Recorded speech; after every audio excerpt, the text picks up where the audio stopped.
Hello students.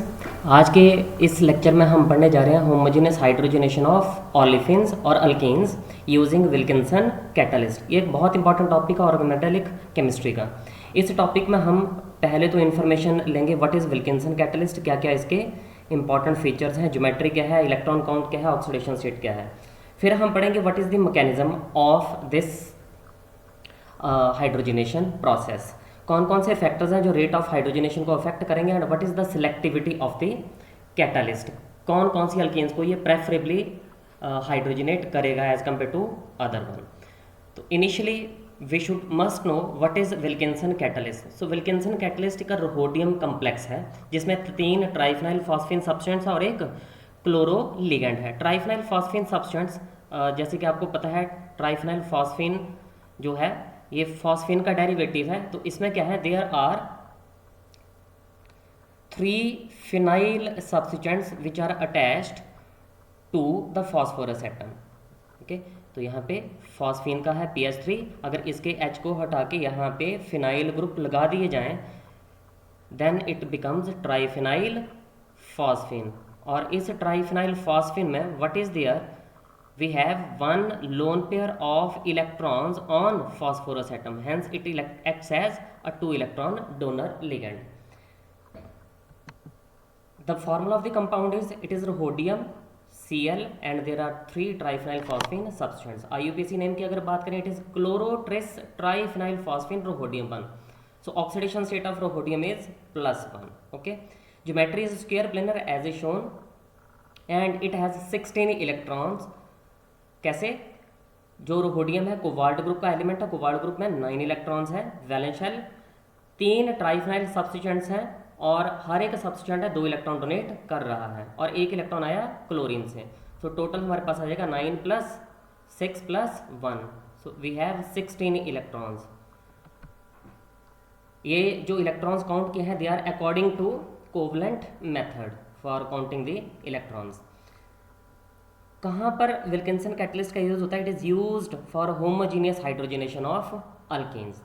Alkanes की हम hydrogenation lower classes में भी पढ़ते रहे हैं, जैसे मैंने इथेन चूज़ किया, इथेन को रिएक्ट करवाते हैं in the presence of catalyst like nickel, palladium, platinum etcetera, but temperature is very high, 573 kelvin temperature चाहिए, very high pressure is required, तब जाके हमारे पास ये H2 के साथ रिएक्ट करेगी अल्केन और अल्केन बनेंगे।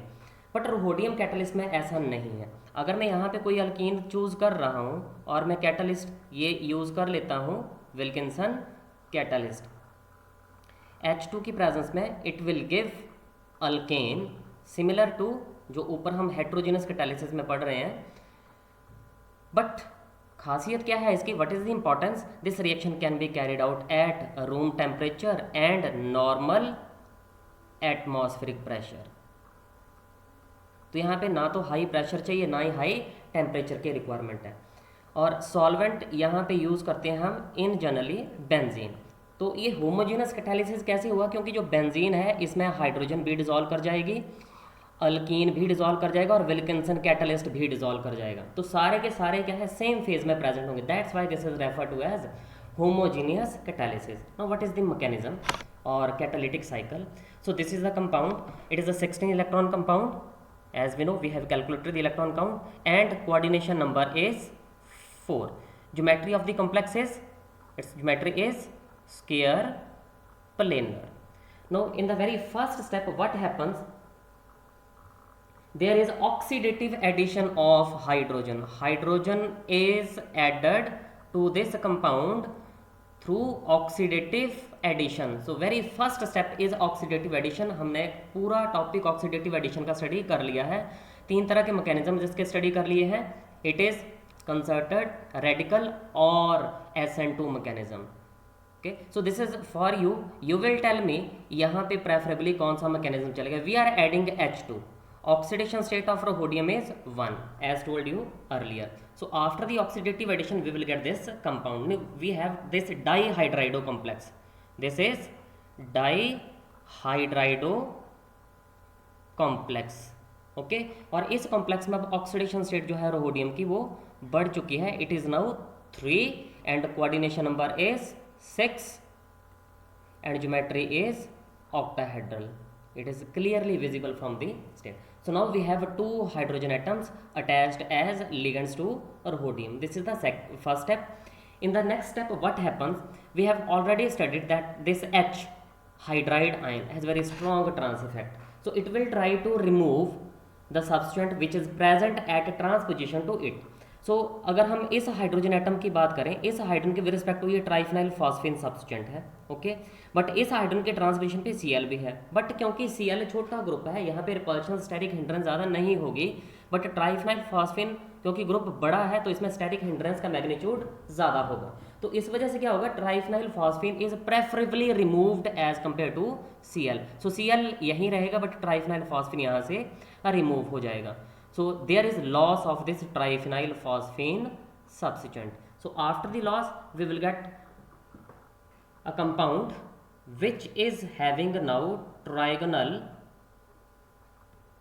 by pyramidal geometry. Oxidation state is still 3, but now the electron count is reduced to 16 electron. जो इलेक्ट्रॉन काउंट है वो 16 इलेक्ट्रॉन ही रह गए क्योंकि एक ट्राइफिनाइल फॉस्फेन ग्रुप यहाँ से रिमूव हो गया. कोऑर्डिनेशन नंबर है clearly it is visible. Now the coordination number is 5. Now after the removal of this triphenyl phosphine we have a vacant site present at this metal centre, जहां पर अब कोई दूसरा सब्स्टिट्यूएंट या दूसरा लिगेंड जुड़ सकता है जो 2 इलेक्ट्रॉन डोनेट कर दे. And alkenes are very good electron donor through their pi bond. तो इलेक्ट्रॉन पाई बॉन्ड के थ्रू अल्कीन अब कोऑर्डिनेट इसके साथ कर लेगी. तो यहाँ पे अब हमने क्या अटैच कर दिया, we attached RCH double bond CH2. तो हमने ये अल्कीन यहाँ पे कोऑर्डिनेट कर दी. This is the part where alkene is coordinating. Again still the oxidation state is 3 and electron count is now 18 electron. Geometry is returning back to its octahedral as coordination number is 6. तो फिर से ही 18 electron की species बन गई क्योंकि जहाँ पे vacant site create हुई थी उस वेकेंट साइट को अल्कीन ने अब ऑक्यूपाई कर लिया. अब अल्कीन भी अपने 2 इलेक्ट्रॉन ट्रांसफर कर रही है. तो 16 थे पहले, अब कितने हो गए, 18 इलेक्ट्रॉन हो गए. बट ऑक्सीडेशन स्टेट पे कोई भी फर्क अभी भी नहीं पड़ा है. इस अल्कीन की ट्रांसफर के बाद now the again very important step. In this step there is hydride transfer. Hydride transfer. This hydrogen will transfer to the carbon atom. Okay, so assume this hydrogen is transferred to this carbon atom and metal will form bond with this carbon atom. And what is the resultant compound? You can see here. So यहाँ पे initial क्या था, H था, वो H यहाँ जुड़ गया, ये देखो, और मेटल ने कार्बन के साथ बॉन्ड बना लिया जो CH2 वाला ग्रुप था. Okay, so here we have the hydride shift. Hydride is H negative. Hydride shift, and this is also referred to as 1-2 migratory insertion. ये जो स्टेप है it is 1-2 migratory insertion. हमने migratory insertion reactions भी study कर ली हैं. So now this becomes an alkyl complex. This is now alkyl complex. जो alkyne था, alkyne coordinated complex था, अब वो अल्काइल में चेंज हो चुका है. So this is alkyl complex. Still the oxidation state is 3, but the coordination number is now 5. Okay, this is alkyl complex formation. And one more thing, this hydride shift in this case is very slow step, and if it is slow step then this will be the rate determining step in this case. In the next step what happens,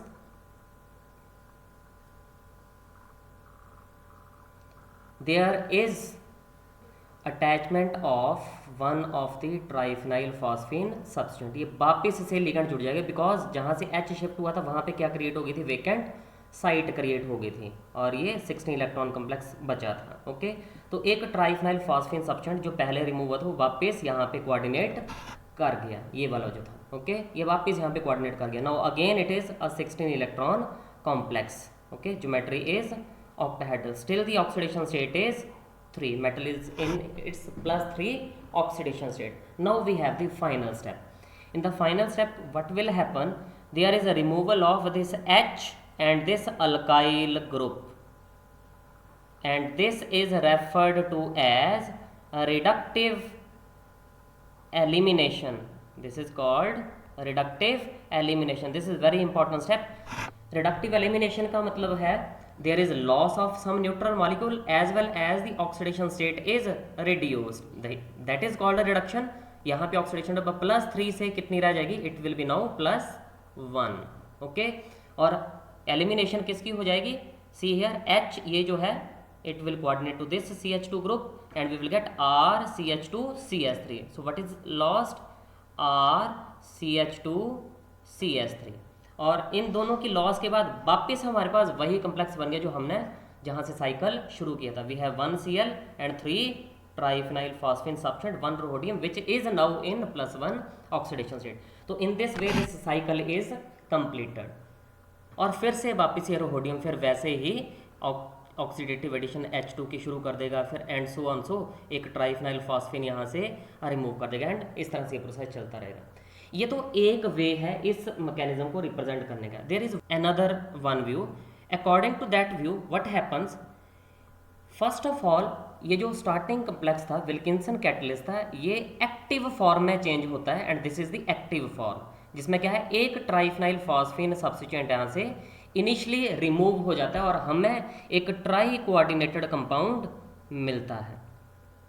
ये question कई बार competition में पूछा जा चुका है कि what is the active form of the rhodium catalyst Wilkinson catalyst.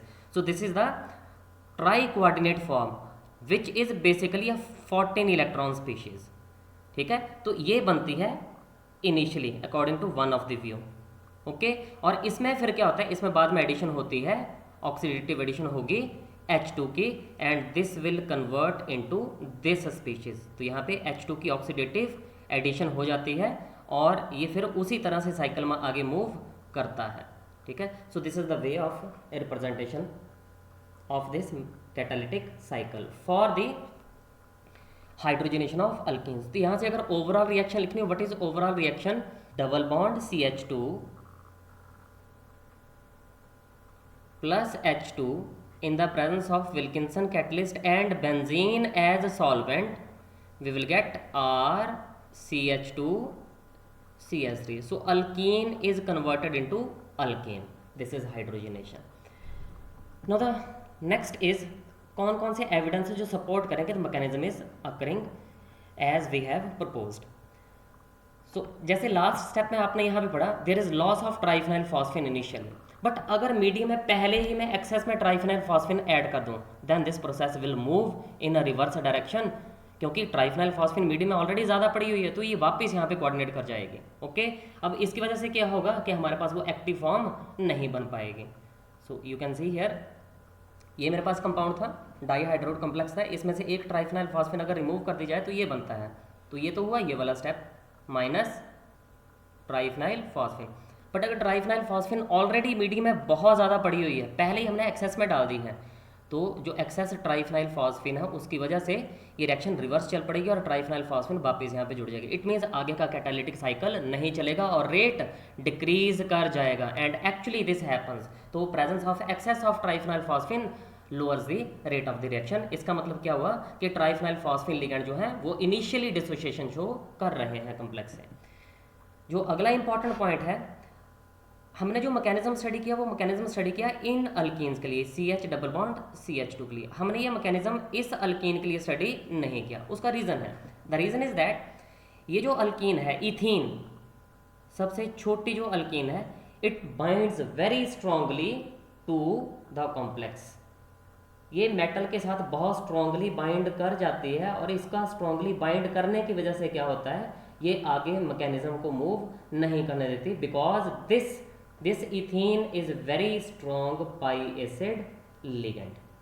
Okay, तो इसकी वजह से इसकी हाइड्रोजनेशन पॉसिबल नहीं होगी. तो रीजन क्या है, this ethene forms a very stable rhodium ethylene complex which does not undergo oxidative addition. Now the next is, hydrogenation का रेट डिपेंड करता है अल्काइल ग्रुप्स जो अल्कीन के साथ जुड़े होते हैं डबल बॉन्ड वाले कार्बन एटम्स के साथ। तो इनिशियली यहाँ पे सिर्फ एक ही सब्सटेंट है तो इसका रेट सबसे ज़्यादा होगा, और ये सारी अल्केन्स इसी ऑर्डर में लिखी हुई हैं। तो finally you can see here कि जहाँ पर सबसे ज़्यादा अल्काइल ग्रुप्स लगे हैं डबल बॉन्ड के अक्रॉस, उनका रेट सबसे कम होगा। और इसका रीज़न क्या है कि जितने ज़्यादा अल्काइल ग्रुप लगे होंगे उतना ही डिफिकल्ट होगा इस अल्कीन को मेटल को इलेक्ट्रॉन ट्रांसफर करना due to steric repulsion of these alkyl groups. Okay, so जितने ज़्यादा और बड़े अल्काइल ग्रुप लगे होंगे उतना ही डिफिकल्ट होगा मेटल को कोऑर्डिनेट करना विद दीज अल्कीन्स। दूसरा है जो ट्राइफिनाइल सब्सटेंट्स हैं उनके बारे में बात कर लेते हैं। यह है ट्राइफिनाइल फॉस्फेन PPH3, यह है ट्राई इथाइल फॉस्फेन, यहाँ 3 इथाइल ग्रुप हैं और यहाँ पे है 3 मिथाइल ग्रुप। ओके, बट सबसे ज़्यादा रेट ट्राइफिनाइल फॉस्फेन के केस में होगा as compare to tri ethyl phosphine and then tri methyl phosphine. उसका रीज़न क्या है, फॉस्फोरस एटम के ऊपर जितनी बल्किनेस ज़्यादा होगी उतनी ही स्टेरिक रिपल्शन ज़्यादा होंगे और उतना ही मेटल से जल्दी निकल जाएगा, और जितना जल्दी ये रिमूव हो जाएगा उतनी ही जल्दी वेकेंट साइट जल्दी क्रिएट होगी, और वेकेंट साइट जितनी जल्दी क्रिएट होगी अल्कीन उतना ही फास्ट अटैक कर जाएगी। दैट्स वाई यहाँ पे जो ट्राइफिनाइल फॉस्फेन है उसके केस में रेट ज़्यादा होगा। जो नेक्स्ट है terminal alkenes and non terminal. अब टर्मिनल अल्कीन में एक ही सब्सटेंट है, बट नॉन टर्मिनल केस में 2 सब्सटेंट्स हैं हमारे पास। नॉन टर्मिनल अल्कीन्स वो होते हैं जिनमें डबल बॉन्ड चेन के बीच में आता है, तो जो ऑर्डर होगा वो टर्मिनल अल्कीन्स के केस में ज़्यादा होगा। Again the reason is same because of only 1 alkyl group, यहाँ पे रिपल्शन कम होगी, बट यहाँ पे जो नॉन टर्मिनल अल्कीन्स है इसमें 2 अल्काइल सब्सटेंट्स है, इसलिए स्टेरिक रिपल्शन ज़्यादा होंगी, रेट कम होगा हाइड्रोजनेशन का। दूसरा है सिस और ट्रांस अल्कीन्स। तो एक ही अल्कीन सिस अल्कीन है और ये ट्रांस अल्कीन है। तो इस केस में जो सिस अल्कीन है वो ज़्यादा बेटर कोऑर्डिनेट करती है क्योंकि इसकी एक पूरी साइट एक्सपोज्ड है जहाँ पे मेटल बड़े इजीली बाइंड कर सकती है as compare to trans alkene which have its substituents on both the sides. One more thing, अगर मेरे पास कोई ऐसी अल्कीन है जिसमें अल्काइन भी है, मतलब डबल बॉन्ड के साथ साथ ट्रिपल बॉन्ड भी है, triple bond is reduced rapidly in the presence of Wilkinson catalyst and benzene to form double bond के प्रेफरेबली कौन रिड्यूस हो जाएगा यहाँ पे ट्रिपल बॉन्ड, और ट्रिपल बॉन्ड रिड्यूस होकर बना लेगा डबल बॉन्ड। फिर ये बाद में डबल बॉन्ड भी रिड्यूस हो जाएंगे in the presence of Wilkinson catalyst and benzene as solvent. But in case there are some alcoholic solvents, acidic alcoholic को सॉल्वेंट्स भी यहाँ पे यूज करने पड़ते हैं। Okay, so terminal alkynes are preferably reduced than terminal alkenes. The next is अगर alkene में polar substituents कहीं पे लगे हैं, जैसे मैंने ये अल्कीन लिख दिया, यहाँ पे कोई पोलर सब्सटेंट लगा है जैसे CN है, it can be NO2, it can be COOH। अगर ऐसे कोई सब्सटेंट लगे हैं तो अल्कीन की जो कोऑर्डिनेशन है वो मेटल के साथ ज़्यादा फास्ट होगी और ऐसी अल्कीन्स की जो हाइड्रोजनेशन है वो भी फास्ट होगी। आगे है दूसरे जो फंक्शनल ग्रुप जिसमें डबल बॉन्ड या ट्रिपल बॉन्ड प्रेजेंट है, जैसे C ट्रिपल बॉन्ड N है, we have NO nitro groups हैं, we have carbonyl groups, okay, we have ester groups, we have acid groups, we have acid halides। इनमें जो double bond है वो reduce नहीं होंगे, मतलब जो Wilkinson catalyst that is applicable only for the reduction of carbon carbon double bond और carbon carbon triple bond. इसके अलावा ये दूसरे हेटेरो एटम्स के बीच में जो डबल बॉन्ड बनेंगे या ट्रिपल बॉन्ड बनेंगे उनको रिड्यूस नहीं कर सकता। द नेक्स्ट पॉइंट इज 2 तरह के हम डबल बॉन्ड्स की बात यहाँ पे करेंगे, एक होंगे कंजुगेटेड डबल बॉन्ड्स और एक होंगे आइसोलेटेड। तो यहाँ पे आप देख सकते हो डबल बॉन्ड, सिंगल, डबल, ये कंजुगेटेड डबल बॉन्ड्स हैं, they are stable and will not be reduced. But जो आइसोलेटेड डबल बॉन्ड है वो रिड्यूस हो जाएगा। तो इस केस में अगर रिएक्शन करवाई जाए H2 के साथ विल्किंसन कैटलिस्ट की प्रेजेंस में as benzene as a solvent, then we will get the product which will be like this। तो डबल बॉन्ड रिड्यूस हो जाएगा कौन सा, जो आइसोलेटेड था, which is not in conjugation with any other double bond। उन double bonds को हमने रिड्यूस नहीं करना है। इसके अलावा एक होते हैं एक्सोसाइक्लिक डबल बॉन्ड्स और एक होते हैं एंडोसाइक्लिक डबल बॉन्ड्स। एक्सोसाइक्लिक कौन से हैं, जो रिंग के बाहर की तरफ में, ये एक्सोसाइक्लिक डबल बॉन्ड है, और ये एंडोसाइक्लिक डबल बॉन्ड है। तो ये जो कैटालिस्ट है, विल्किंसन कैटालिस्ट, ये प्रेफरेबली किसको रिड्यूस करेगा, exocyclic, because again it is very less sterically hindered. तो इस केस में जो प्रोडक्ट बनेगा दैट प्रोडक्ट विल बी, जो एंडोसाइक्लिक डबल बॉन्ड है वो इंटैक्ट रहेगा, बट जो एक्सोसाइक्लिक डबल बॉन्ड है वो रिड्यूस हो जाएगा। The next is less substituted and sterically less hindered double bonds are selectively hydrogenated। तो यहाँ पे भी देखो एक और एग्जांपल है, ये जो डबल बॉन्ड है ये लेस हिंडर्ड है और ये डबल बॉन्ड स्टेरिकली मोर हिंडर्ड है। इसमें अगर आप चेक करो 1 2 3 तीन अल्काइल सब्सटेंट्स हैं, बट यहाँ पे 1 2 दो अल्काइल सब्सटेंट्स हैं। तो अगर इसकी रिडक्शन की बात की जाए इन बेंजीन, तो what we will get a compound जिसमें जो रिंग में बॉन्ड प्रेजेंट है वो रिड्यूस नहीं होगा, बट जो बाहर प्रेजेंट है sterically less hindered double bond है वो रिड्यूस हो जाएगा। Now this is the practice problem for you. ये 2 क्वेश्चंस हैं, इनके आपने प्रोडक्ट्स लिखने हैं और मुझे इनके आंसर्स आप भेजोगे। विल्किंसन कैटलिस्ट की प्रेजेंस में क्या है, Wilkinson catalyst rhodium Cl and we have 3 triphenyl phosphine substance. This is Wilkinson catalyst. The solvent is benzene. This is again H2. Catalyst will be rhodium, Cl, triphenyl phosphine and benzene as solvent. So you have to complete these reactions. I hope आपको ये topic clear हो गया होगा. Thank you.